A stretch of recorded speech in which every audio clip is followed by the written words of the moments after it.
vai ser para o seguinte, não vai ter muito sentido a gente continuar, eu colocar vídeos para vocês lá no Google Class e dar aula da mesma coisa. A gente está fazendo em duplicidade o material.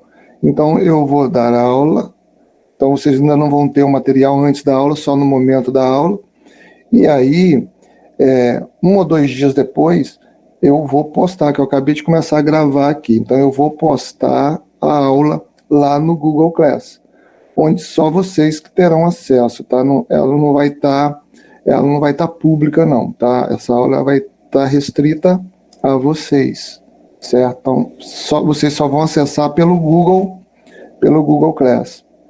Então, vocês vão lá na semana, por exemplo, igual semana que vem, é a semana 18. Então, na semana 18 vai ter a aula da semana 18, da quarta-feira da semana que vem, no caso. Certo? Então vai ser desse jeito agora. E eu estava perguntando com relação à avaliação, porque eu estou pensando, ou semana que vem, ou na outra semana, a gente fazer uma avaliaçãozinha, mas uma avaliação menor.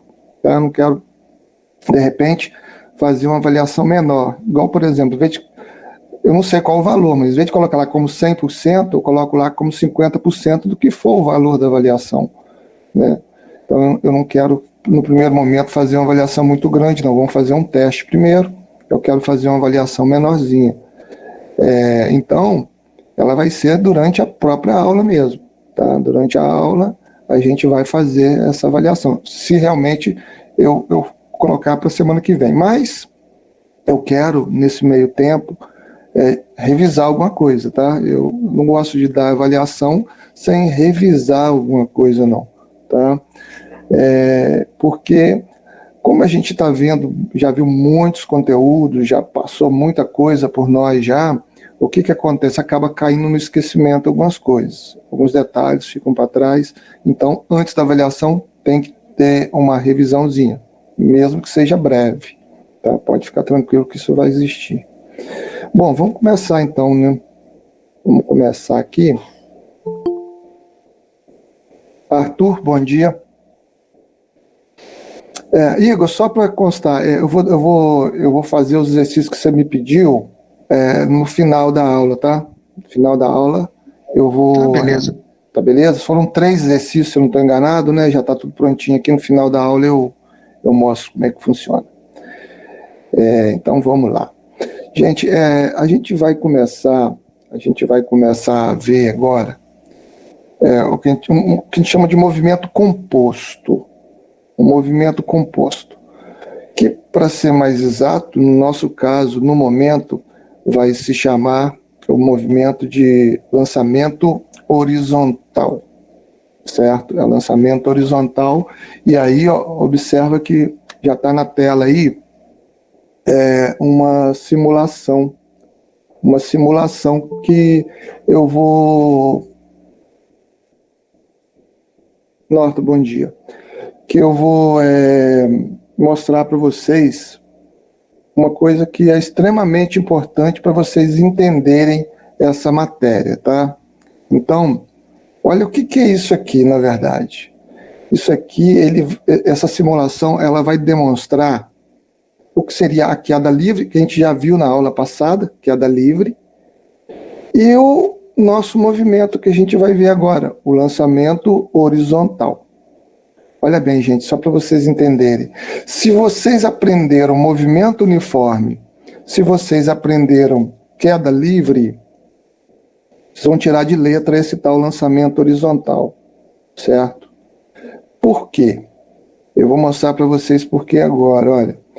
Primeira coisa que eu vou dizer com relação a esse tal lançamento horizontal é o seguinte: ele é um movimento composto. Por que movimento composto? Ele é composto de 2 movimentos. Um movimento que é a queda livre, que a gente viu na aula passada, e um movimento que é o movimento uniforme, que a gente já viu já tem um tempo. Então, deixa eu fazer aqui a simulação. Olha, uma esfera vermelha, uma esfera azul. Eu vou abandoná-las ao mesmo tempo, de uma mesma altura. O que vai acontecer? Elas vão cair o quê? Juntas, né? A gente viu isso em queda livre. Elas caem juntas, certo? Isso aí a gente já viu. Beleza. Observa que eu vou fazer uma coisa agora aqui, olha. O que eu vou fazer? Eu vou acrescentar nessa esfera azul um movimento horizontal também. Na vermelha, não. A vermelha vai continuar só queda livre.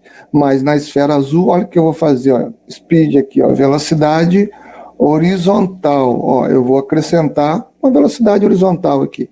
Acrescentei. Então, a velocidade horizontal. Olha o que vai acontecer. Ó. Olha lá. Observa que a esfera azul, além do movimento de queda, ela passou a ter o quê? Um movimento horizontal.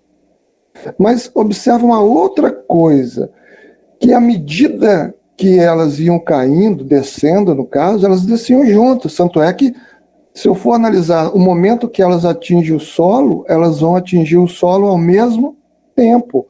Olha, vamos voltar aqui, ó, e vamos devagar, vamos fazendo devagar isso aqui, ó. Elas vão caindo aqui, ó, juntas, olha.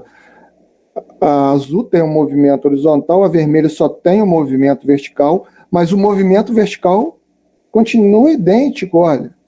Ó, elas estão caindo juntas, olha. Elas estão caindo juntas. Então, o que sugere isso aqui?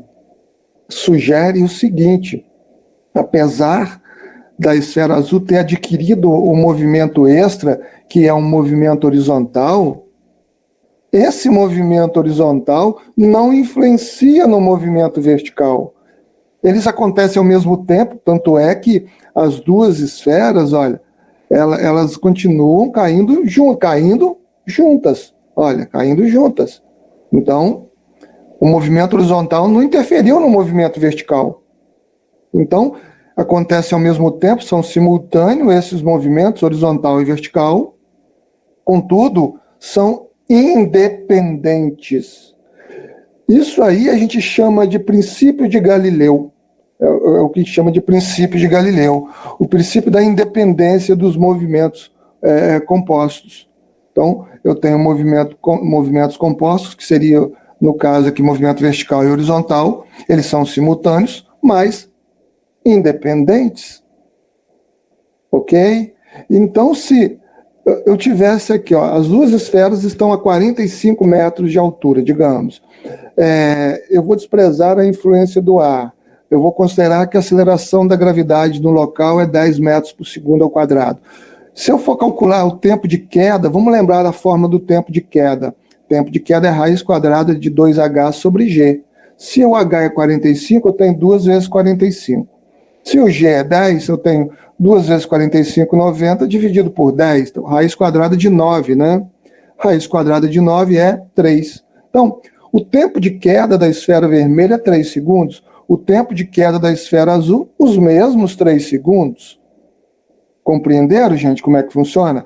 Eu só queria mostrar a questão dos movimentos simultâneos e independentes. Tranquilo aí? Podemos tocar para frente? Fala. Pode falar. Mas para eu saber se elas vão cair juntas, eu tenho que calcular o das duas? Não. A partir do momento que eu tenho uma queda livre e o lançamento horizontal, se as duas esferas, no caso, ou dois objetos quaisquer que sejam eles forem lançados horizontalmente e abandonados de uma mesma altura ao mesmo tempo, sempre eles vão cair juntos. Sempre vai ser isso aí. Sempre vai acontecer exatamente isso aqui, ó. Sempre vai acontecer exatamente isso, tá? Claro que para que aconteça isso, eu tenho que ter uma queda livre e o lançamento horizontal, beleza? Agora vamos para a simulação mais elaborada aqui. Eu vou mostrar para vocês umas outras coisas mais interessantes aqui. Deixa eu fechar isso aqui e vamos para outra simulação. Essa é mais elaborada, ela vai me mostrar muito mais coisas para a gente, olha.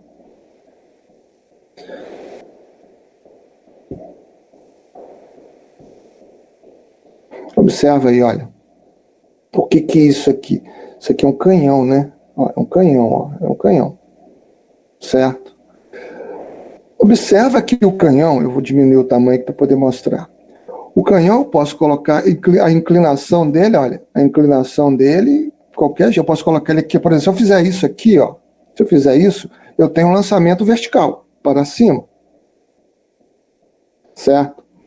Se eu fizer isso, a gente vai ver depois, mais para frente a gente vai ver isso, ó, eu tenho um lançamento oblíquo, porque se não for vertical, se eu lanço um objeto para cima, se o lançamento não for vertical, ele é oblíquo.